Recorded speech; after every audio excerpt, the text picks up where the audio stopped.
네, 여러 큰 스님들의 법문을 들어보면 간절하고 사무치게 지극한 마음으로 기도를 하고 삼매에 들어야 성불할 수 있다고 하시는데요. 삼매에 드는 건 어떤 건지요? 그리고 지극하고 간절한 마음은 어떻게 생기는지 보통 지극하고 간절한 마음으로 기도를 해야지 하고 하니까 좀 의도가 들어가서 그런지 명상도 좀 잘 안 되고요. 주로 저희들이 지극하고 간절한 마음, 간절할 땐 바깥 경계가 닥쳐오면 간절해지더라고요. 근데 이거는 근기가 낮아서 그런 건지요. 네, 궁금합니다. 네, 네. 이제 수행으로서의 불교와 이 종교로서의 불교가 이게 믹스가 되어 있는 거예요. 간절한 마음으로 기도하면 너의 소원이 성취된다 하는 것은 종교로서의 불교예요. 그 다음에 깨달음이라는 것은 수행으로서의 불교예요. 그러니까 이게 두 개가 믹스가 돼가지고 간절하게 기도하면 깨닫는다 이렇게 접목이 된 거예요. 근데 이거는 좀 맞지는 않습니다. 근데 그럼 그분이 거짓말을 했냐 그런 뜻이 아니라 그분들은 수행으로서의 불교와 종교로서의 불교가 구분이 안 되고 섞여 있다 이런 얘기예요. 그렇기 때문에 깨달음이라는 것을 마치 간절하게 이렇게 뭘 하면 내가 돈을 번다. 간절하게 기도하면 병이 낫는다는 것처럼 간절하게 기도하면 깨닫는다 하는 그 깨달음이라는 것을 그냥 얻는 대상으로 생각하기 때문에 이런 지금 말이 법문이 나오게 됐다 이런 얘기예요. 그래서 우리 반야신경에 그러잖아요. 깨달음은 이런 얻는 대상이 아니다. 그래서 뭐다? 이 무지, 무덕, 얻을 것이 없다. 이 무소득고 얻을 것이 없으므로 보리살타는 이렇게 반야신경에 계속이 되잖아요. 그러니까 돈을 내가 열심히 해가 돈을 번다. 열심히 해가 내가 출세를 한다. 지위를 얻는다. 내가 열심히 해가 건강해진다. 열심히 해가 병을 고친다 하는 것 같이 깨달음도 이런 열심히 해서 내가 얻는 대상으로 깨달음을 산정하기 때문에 그래서 돈을 못 번 사람이 한탄하고 출세를 못한 사람이 한탄하듯이 수행자가 깨달음을 못 얻으면 한탄을 합니다. 내가 30년간 수행을 했는데 아직도 깨달음을 못 얻었다. 내가 헛공부했다. 이런 얘기는 다 수행으로서의 불교가 아니고 종교로서의 불교입니다. 그러니까 깨달음이라는 것을 얻는 대상으로 상정하고 있기 때문에 간절하게 기도하면 깨닫는다. 이제 이런 용어가 생겨나게 된 거다. 또 못 깨달았다고 한탄한다. 이런 얘기도 생겨난 거다. 이런 얘기예요. 그러나 깨달음이라는 것은 그런 어떤 욕구를 통해서 뭘 얻는 대상이 아니라는 거예요. 놓아버리는 거예요. 모든 것을 놓아버릴 때 우리는 니르바나, 괴로움이 없는 경지에 이르게 된다. 그러니까 여러분들이 막 죽을 똥, 살 똥, 어떤 어려움도 극복하고 하는 것은 극기 훈련이지, 그건 수행은 아니다. 이런 얘기예요. 그러니까 파워를 얻는 거예요. 파워를. 해가지고 막 훈련을 많이 받으면 어떤 힘을 얻는 그것이 이제 얻는 대상이죠. 수행은 뭘 얻는 게 아니에요. 파워가 아니에요. 수행은 편안함이에요. 모든 고뇌의 사라짐이에요. 그래서 그것은 깨달음이라는 용어는 쓰지만은 얻는 대상으로서의 깨달음이라는 의미다. 이렇게 말할 수가 있습니다.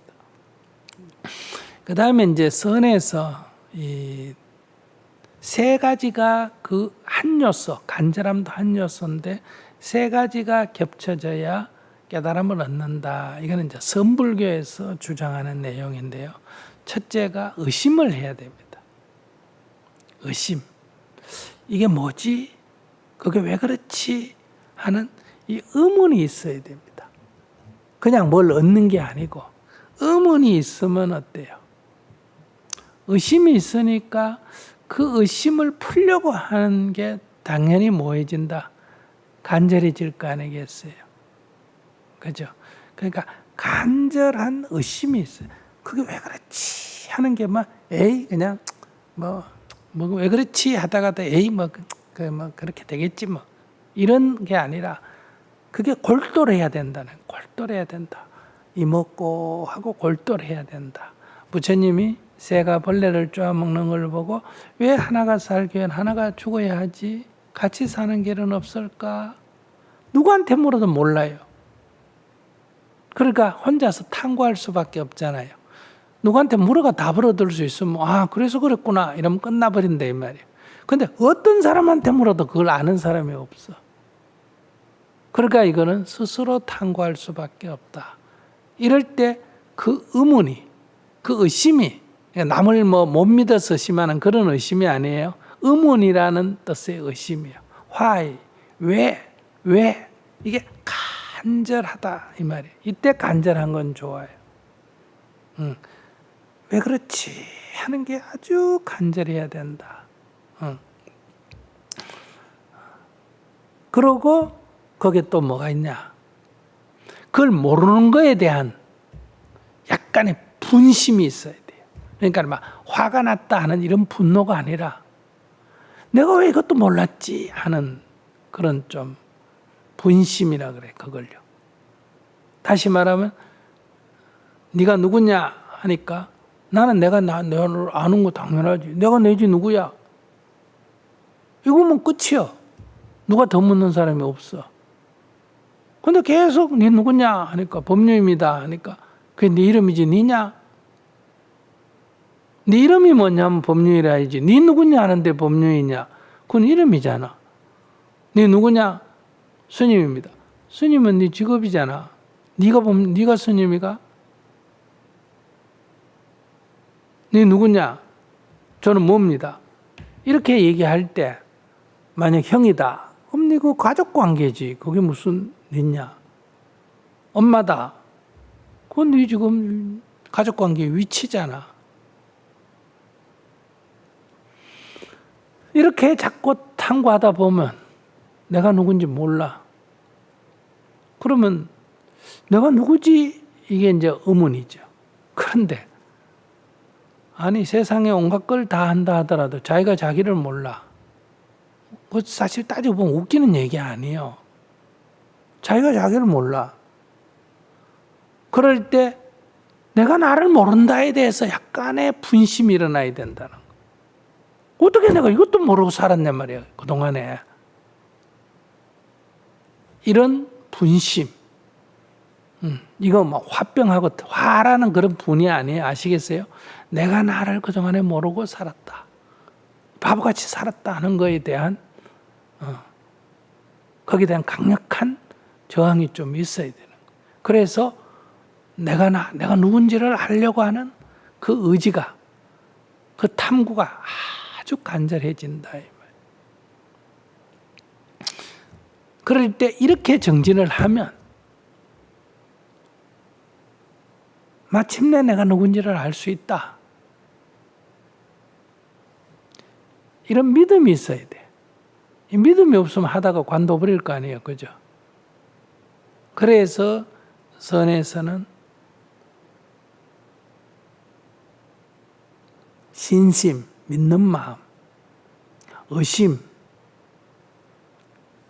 의심하는 마음, 의문, 세 번째 분심, 자기가 모르는 거에 대한 그런 강력한 그런 힘, 이 세 가지가 있어야 이제 간절해진다. 그 몰두, 이 먹고 나라는 게 이게 뭐냐 할 때 집중이 된다 이 말이에요. 집중이 되면 깨달음을 얻는다. 그건 맞아요. 뭐든지 집중이 되면 깨달음이 어떤 순간에 그거구나 하고 이렇게 타파 그 벽을 뚫고 나가는 힘이 생긴다. 이런 얘기죠. 그래서 이제 또 스님들이 간절함을 얘기를 한다. 근데 여러분들이 그걸 들으면 간절하게 기도하면 병이 낫는다는 것처럼 간절하게 기도하면 깨달음을 얻는다. 이건 조금 말은 좀 안 맞는 말이다. 근데 여러분들은 대부분 간절하지가 않습니다. 제가 볼 때는. 내가 내 성질 같은 거 보면 이게 내가 원해서 이루어진 거 아니잖아요. 어릴 때 형성된 거잖아요. 근데 형성된 그 업식에 의해서 내가 그대로 다람쥐 쳇바퀴 돌듯이 되풀이하고 살아가고 있잖아요. 이거 조정이 얼마든지 가능합니다. 제 화내려면 어떻게 자극 주면 된다. 제 유혹하려면 뭘 자극 주면 된다. 왜냐하면 그 까르마를 건드리면 그대로 하거든요.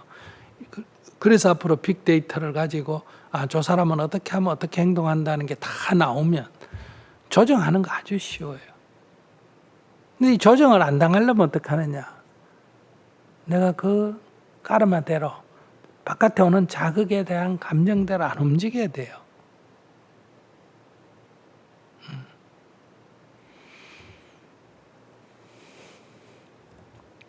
그럴 때 진정한 자유의 영역에 이르게 된다. 노예 생활에서 벗어나서 내가 주인이 된다. 상대가 나한테 욕하면 나도 욕하고, 상대가 화내면 나도 화내고, 상대가 울면 나도 따라 울고, 거의 이거는 노예적 생활이 꼭두각시란 말이에요.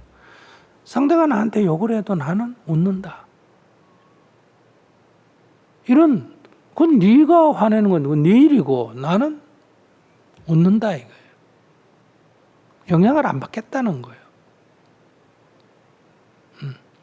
울더라도 내가 선택해서 웃는다는 거예요. 자동으로 우는 게 아니고 이거 우는 게 좋겠다고 울고 화내는 게 좋겠다고 화내는 거는 괜찮은데 우린 자극을 주면 자동 반응을 한다는 거예요.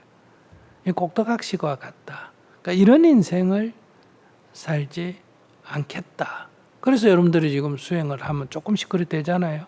전에는 남편에 따라서 여러분들이 꼭두각시처럼 반응을 하는데 이제 남편이 좀 늦게 와도 좀 늦었나 보다 이러면 전에는 늦게 들어오면 화를 자동으로 내잖아요. 잔소리를 자동으로 하는데 애고 공부 안 하면 자동으로 잔소리를 하는데 이제 애고 공부 안 해도 아이고 공부하기 싫나 보다 이렇게 생각하면 이해를 하면 잔소리가 안 나오잖아요. 그러니까 그것이 아이를 위해서예요. 나를 위해서요. 내가 그 경계로부터 점점 자유로워지는 거예요. 그래서 해탈이라고 말하는 거예요. 누가 자극을 줘도 나는 거기로부터 자유롭다. 그럼 꼭 반응을 안 한다는 거 아니에요. 반응을 하더라도 자동 반응 안 한다는 거예요. 내가 선택해서 반응을 하겠다는 거예요.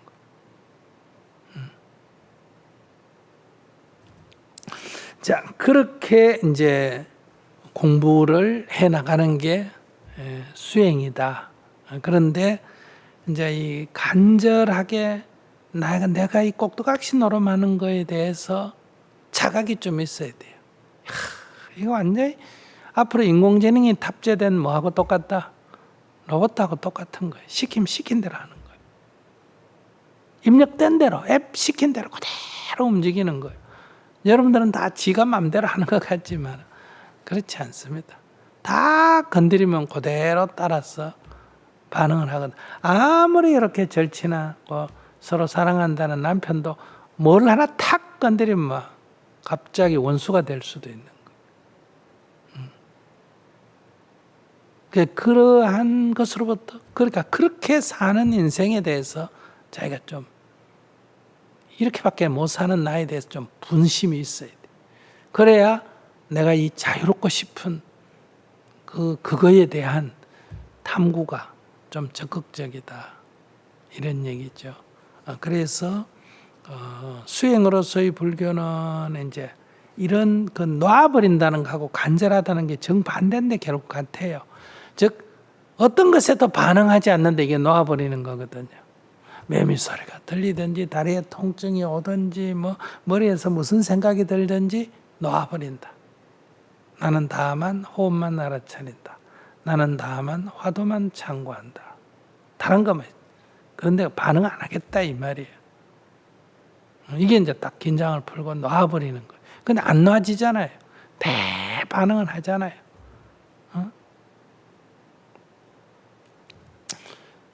그래서 간절하다는 거하고 놔버린다는 건 일맥상통합니다. 아주 그 문제에 간절해버리면 옆에서 누가 뭐라 그래도 그 신경 안 써버려요. 나는 이 문제에 몰두했기 때문에. 딴 거 신경 안 쓰잖아. 그죠? 그럼 일체 나는 반응을 안 하겠다고 해도 신경 안 쓰잖아요. 그래서 이게 정반대 같은 방법인데 또 결과적으로는 같은 효과를 낸다. 이렇게 볼 수도 있어요. 그래서 비파사나에서는 놔버리는 쪽으로, 선에서도 목조선 같은 거는 놔버리는 쪽으로, 그 다음 화두선 같은 거는 아주 간절하게 탐구하는 쪽으로, 그러나 결과는 자유로워지는 상태에 이른다. 이렇게 말할 수가 있다. 이렇게 말씀드릴게요. 그리고 왜 그런 용어가 있느냐. 기도라는 용어는 일반적으로는 뭔가 간절히 뭘 얻고자 할 때 기도라는 용어를 쓰는데, 정토에서 기도라는 용어를 쓸 때는 얻고자 하는 것이 아니라 나의 무지를 깨우치는데 기도라는 용어가 하도 일상적으로 쓰이고 있으니까, 그래서 우리가 기도라는 말을 쓰지만은 우리가 쓰는, 정토에서 쓰는 기도라는 말은 수행으로서의 기도라는 용어다.